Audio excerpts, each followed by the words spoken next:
Oh, hi there. Dave Hunt here, owner of GameMasters Guild. Hey, today, for the Art of the Master, I'm going to tell you 10 things you should always remember to do when you're a Dungeon Master. Let's check them out.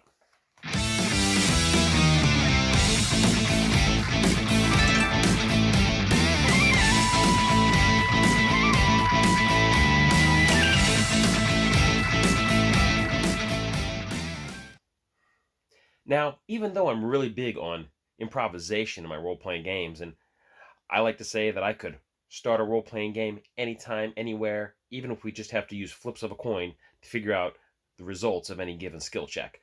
But at the same time, organization really makes a better game. And what's one of the first things that you need to make sure you know? Well, the first thing you need to make sure is you need to know the rules and you need to know your genre. You really need to know what system you're going to play, and you really need to have a fairly comprehensive idea of how the rules work. Now, does this mean you have to read a book front to back and know every single thing about it without question? No. But you should be able to easily guide someone through a skill check, combat skill check, combat in general, saving throws, magic sonics. You should have a general working knowledge, so if your players ask, you can confidently tell them. Or if you're not using a certain rule like sonics or magic, say, I'm running this game, but I'm omitting this. So you want to know the rules, and most importantly, you want to know the genre. You want to be very familiar of the world that the player is going to be in, so when they ask, you know what to tell them. When running a role-playing game, you want to make sure that you have a plan. So basically, this means you want to have a notebook where the first several pages are literally adventure ideas about where your players are going to start out and where they could possibly go. You don't need notebooks and notebooks and spend hours of time writing up exactly what's going to happen and where the players could possibly go.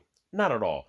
But every page should be a place in your world with quick bullet statements about what could happen there.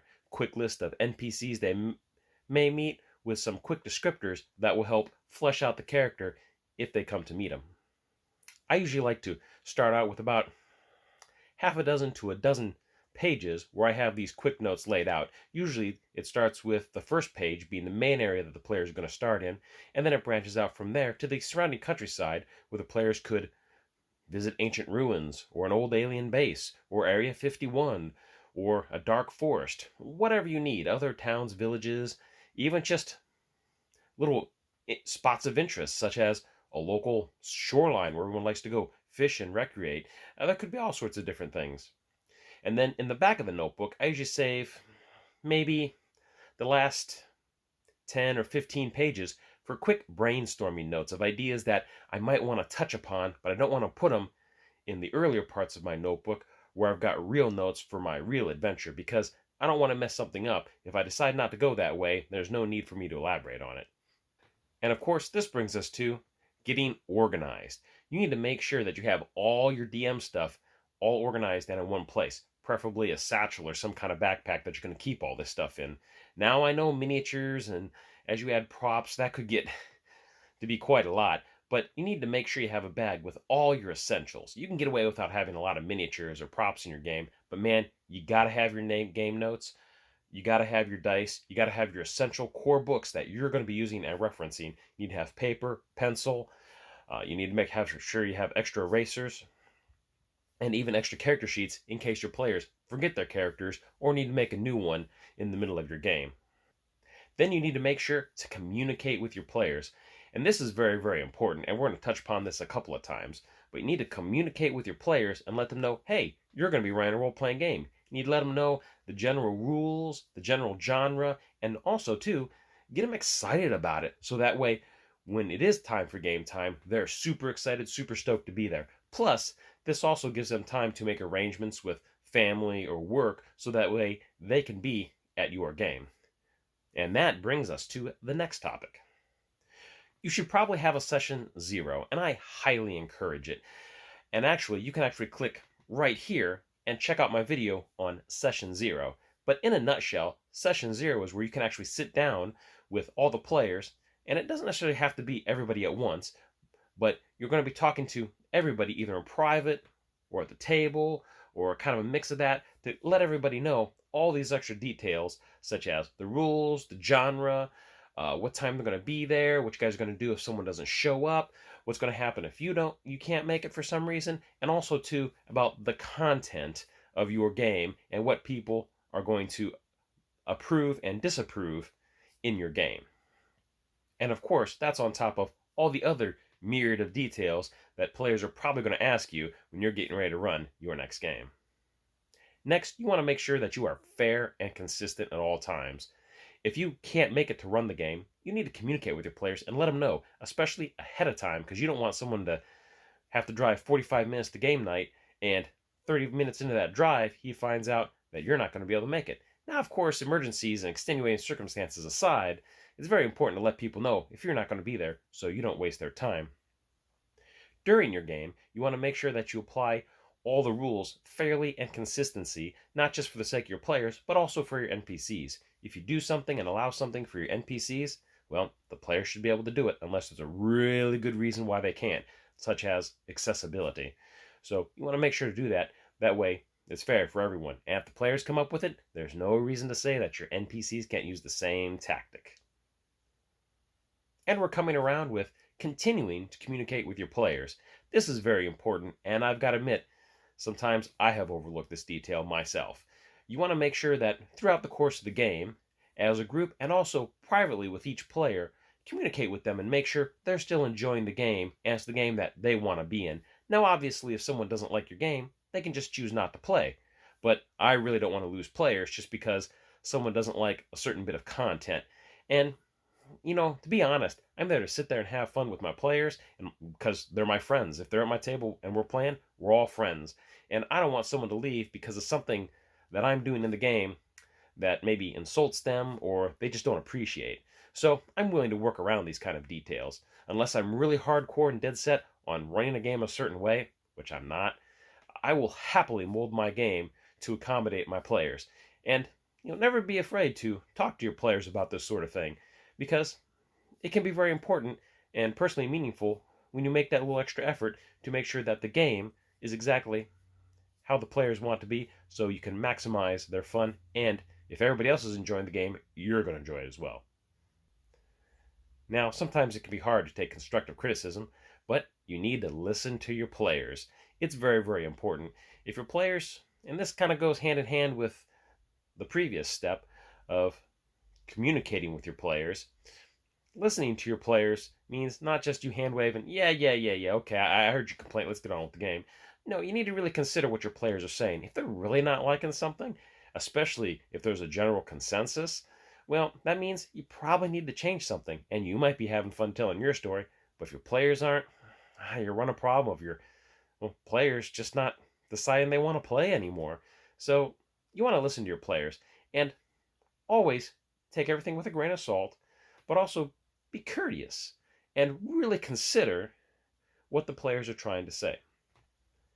Now, there may be certain things about the game you just can't change, like the rules. A player may say, man, I just don't like this rule set for, I don't know, Call of Cthulhu, let's say.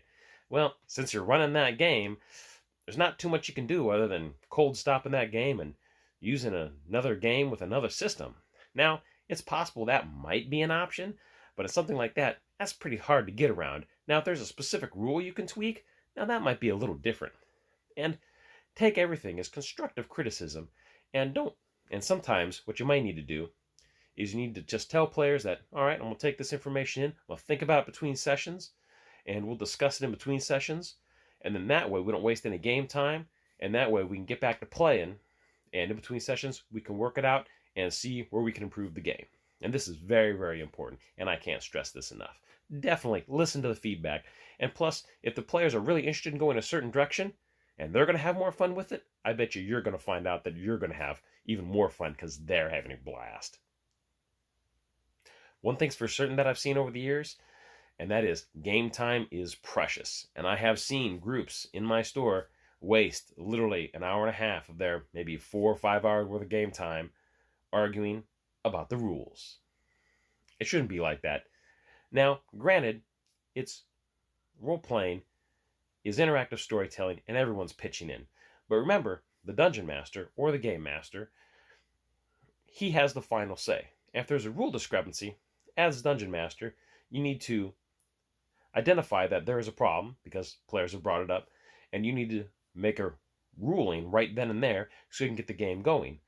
And what I do is I tell players, I say, look, in the interest of keeping the game going, I'm going to go ahead and, since we have a question, I'm going to make this ruling. And if I can, and usually I don't have any problem with it, it doesn't seem to change anything, I usually err on the side of the players. There's no way it can really devastate my game in any way. I mean, I control the entire universe, so I err on the side of the players for the ruling, and with the stipulation that in between sessions we'll talk a little more, we'll look up some of the rules, especially outside the game, because once you're outside the game, cooler heads can definitely prevail in a rules argument. Whereas in the middle of the game, everybody's anxious to get back into it.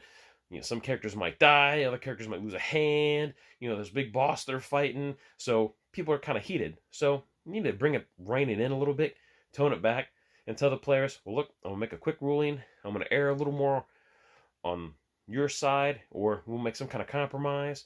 And then in between sessions, we'll talk it out, figure it out, and then figure out what we need to do moving on in future sessions with this particular ruling. And finally, the last thing on this list is by far the most important. Remember, just to have fun. You're there with your friends and family, and everybody's there for the same thing, is to have a great time playing a role-playing game. Don't take the game too seriously, and don't take yourself as Dungeon Master too seriously either. Now, some games, I love it when games are super amped up, super riveting, and it's all serious. But for every session I have like that in a campaign, I have another session that's a lot more laid back, and plenty of other sessions where there's plenty of laughs abound, So don't take the game too serious. It doesn't have to be a laugh a minute, it doesn't have to be a slapstick game, but remember, it is a game, and everybody's there for the same purpose. Have fun. If you're spending too much time arguing about certain things or telling other players what they should and shouldn't be doing with their characters, whoa, it's a role-playing game. Players shouldn't be telling other players that this is what they need to do, and as Dungeon Master, you shouldn't be sitting there going, man, you guys are stupid, what are you doing? Man, everybody's there to have fun. It's a role-playing game. So just remember that. Don't take anything too seriously, and honestly, just have a good time with your friends and family. So that's pretty much it for these 10 things I think all Dungeon Masters need to remember. Again, I'm David Hunt, owner of GameMasters Guild, located in Crestview, Florida, telling you to stay safe, play great games, and I'll see you real soon.